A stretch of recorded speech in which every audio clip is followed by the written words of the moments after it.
A presidential debate has never been held in the state of Texas until now. Put the date in your calendar, Monday, September 16th. Reporter Ya Antwi and videographer CG Okiki talked with Texas State's Associate Vice President for Institutional Effectiveness about the debate. One of the biggest traditions at Texas State University is walking down to Sewell Park right after graduation and jumping into the San Marcos River. In fact, we'll be able to do that really soon. I cannot wait. Here's what it looks like. As you might expect, the city of San Marcos and the university both take the river very seriously. The city just passed a new law aimed at cutting pollution even more. It's a ban on aluminum cans at all city parks, including the one right here on campus. Last month, Texas State students chose a new student body president and vice president. The Star reports that Olivia Alexander won the presidency with 54% of the vote. Her running mate, Donovan Brown, won vice president at 52% of the vote. About 1,300 students voted in this year's student government election. Texas State added over 1,000 beds in student housing in December without building a thing. Fortunately, the water level is back up to normal now, but drought, heat, water, they're a part of every decision about a major new development around here. That includes Hill Country Studios. It's a new, huge production facility coming to San Marcos. The production studio says it could bring up to 1,400 jobs. Critics say it could also have a big impact on our water supply, including the San Marcos River. It will be built on a 200-acre spot in La Cima neighborhood in western San Marcos. La Cima is right over the Edwards Aquifer, a major water supply for central Texas. It's also the source for the San Marcos River. Construction on an aquifer can lead to pollution in the river. Hill Country Studios filed an aquifer protection plan with Texas Commission on Environmental Quality. They plan to break ground later this year. And that's not the only new campus housing for students. In fact, those apartments are just 2 of 5 housing options that we didn't have before. Hilltop housing is supposed to be ready this fall, according to reporting in the University Star. Hilltop will actually be 2 dorm buildings, Alamito and Cibolo Halls. They'll house just over 1,000 beds. You can see those rising at the South LBJ entrance to campus, across from the bus stop. And James Street housing will open a year later. It'll be next to the Supple Science Building towards the west end of campus. And we aren't the only place adding new student housing. The Austin American-Statesman reports that UT Austin is about to add 800 beds in fall of 2027. The new dorm will go where Whitus Court Residence Hall stands now. Whitus only has about 200 beds.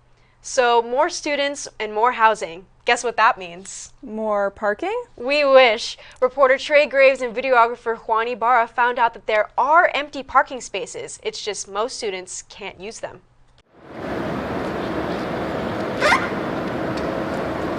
Hey Bobcats, I'm heading into Old Main where tons of students are getting ready to study for finals. This is where I'll be studying. Let's take a look.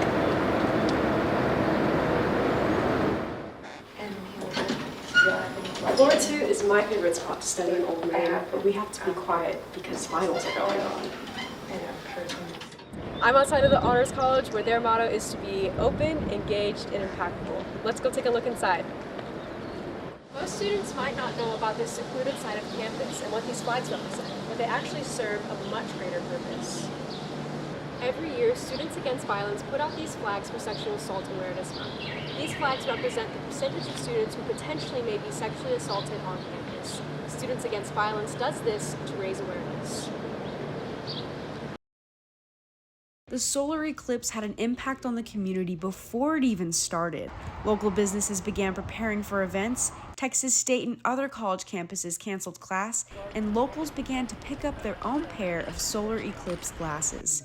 Physics assistant professor at Texas State, Dr. Begoy Rangloff, explains just how big of a deal this celestial event was. Everyone's looking forward to it. It's kind of, for most people, one in a lifetime event.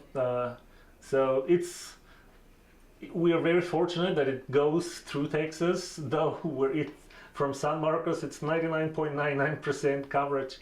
So even as I said before, that kind of sliver left won't allow us to see the solar corona. As the advisor for the Texas State Astronomy Club, Rangloff and his students attended the Solar Eclipse Festival in Kerrville, but they weren't the only ones who prepared.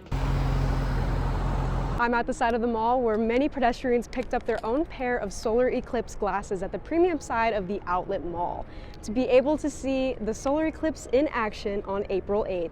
There's a list of stores. I want to say it's like the majority of the stores on the premium side, and it is with like a purchase. If you buy anything in store, you get a free pair of glasses. Other than handing out solar glasses, Morales, her team, and other workers at the outlets did a lot of preparations to ensure they were ready for the large amount of outside visitors who were eager to view the eclipse. We've had like a newsletter that was sent out to all of the marketing team, all of the tenants, just saying, be prepared for traffic on that day, be prepared to be extra accommodating with customers. The University Star reports that the city of San Marcos prepared by promising to stop all construction work and adding additional police officers for the event that won't be back for a while. I know going through Texas will be in the 44, 45. Through the States, I think it will be maybe in another 10 years. Be sure you're keeping your solar eclipse glasses so that you're ready for the next one. I'm Marisa Nunez with Bobcat Update.